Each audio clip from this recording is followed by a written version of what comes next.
যারা NSOU থেকে পড়াশোনা করছো, অর্থাৎ নেতাজি সুভাষ ওপেন ইউনিভার্সিটি থেকে পিজি কোর্স করছো, তাদের জন্য একটি খুবই গুরুত্বপূর্ণ বিষয়, পরীক্ষায় ভালো নাম্বার পেতে হলে কিভাবে উত্তর লিখব। যেহেতু ওপেন ইউনিভার্সিটি থেকে পিজি কোর্স করছি, সুতরাং বেশিরভাগ ছাত্রই আমরা কোনো না কোনো কাজের সাথে যুক্ত। সুতরাং পড়াশোনায় রেগুলার ইউনিভার্সিটির মতো সময় দিতে পারি না। তাই আমরা অনেকেই পরীক্ষার 1 মাস আগে, এমনকি কেউ কেউ পরীক্ষার 1 সপ্তাহ আগে থেকে পড়াশোনা করেই পরীক্ষা দিতে যায়। তবে সবাই নয়, অনেকেই আছে যারা সারা বছর মন দিয়ে পড়াশোনা করে এবং পরীক্ষায় ভালো ফলও করে।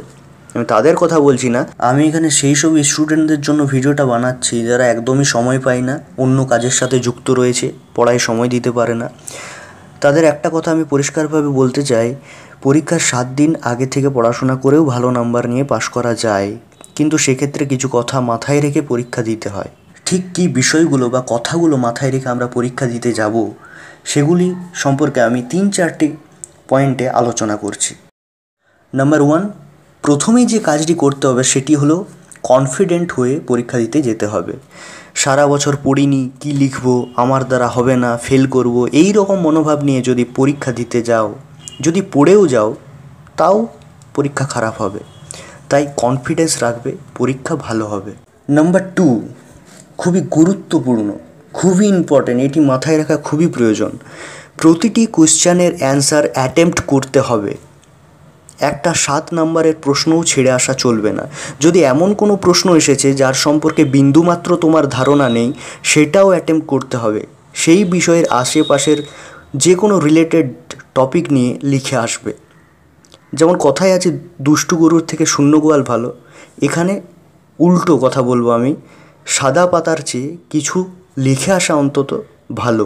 নাম্বার 3, উত্তরপত্রের চারপাশে লাইন টানবে এবং পরিষ্কার পরিচ্ছন্নভাবে লেখার চেষ্টা করবে। হাতের লেখা সবার তো সমান নয়, যাদের ভালো তাদের পক্ষে খুবই ভালো, আর বাকিরা যতটা সম্ভব পরিষ্কার করে লেখার চেষ্টা করবে, কাটাকাটি যেন না হয়। নাম্বার 4, প্রতিটি উত্তরের প্রথমে ভূমিকা এবং শেষে উপসংহার লিখবে এবং প্যারা দিয়ে দিয়ে সুন্দরভাবে লিখবে।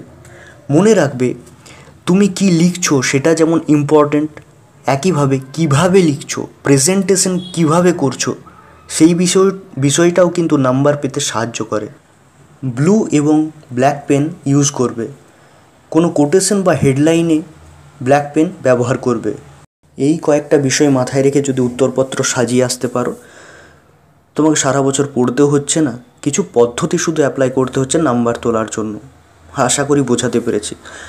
তবে হ্যাঁ, 1 মাস আগে পড়ো কিংবা 1 সপ্তাহ আগে, পড়তে কিন্তু হবে। এমনটি নয় যে তুমি কোনো বেসিক নলেজ নিয়ে গেলে না, সিলেবাস জানলে না, টপিক সম্পর্কে ধারণা নিলে না, তাহলে তুমি এই পদ্ধতিগুলোও অ্যাপ্লাই করতে পারবে না। তাই কিছু পদ্ধতিতে পড়তেও হবে। কিভাবে পড়বে কম সময়ে, সেই বিষয়েও যদি জানতে চাও তাহলে কমেন্ট করবে। কম সময়ে সিলেবাস কমপ্লিট করার যে পদ্ধতি রয়েছে, সেই পদ্ধতি সম্পর্কেও আমি আলোচনা করার চেষ্টা করব। তবে শেষে একটা কথাই বলবো, পড়ার কোনো বিকল্প নেই। কিছু পদ্ধতি অবলম্বন করে হয়তো পাস বা কিছু মার্কস পাওয়া যাবে, কিন্তু আলটিমেট লাভের লাভ কিছুই হবে না। ভিডিওটা থেকে কোনো রকম সাহায্য পেলে তাহলে অবশ্যই লাইক, কমেন্ট, শেয়ার করবে এবং এই বেঙ্গলি হাব চ্যানেলটিকে সাবস্ক্রাইব করতে ভুলবে না।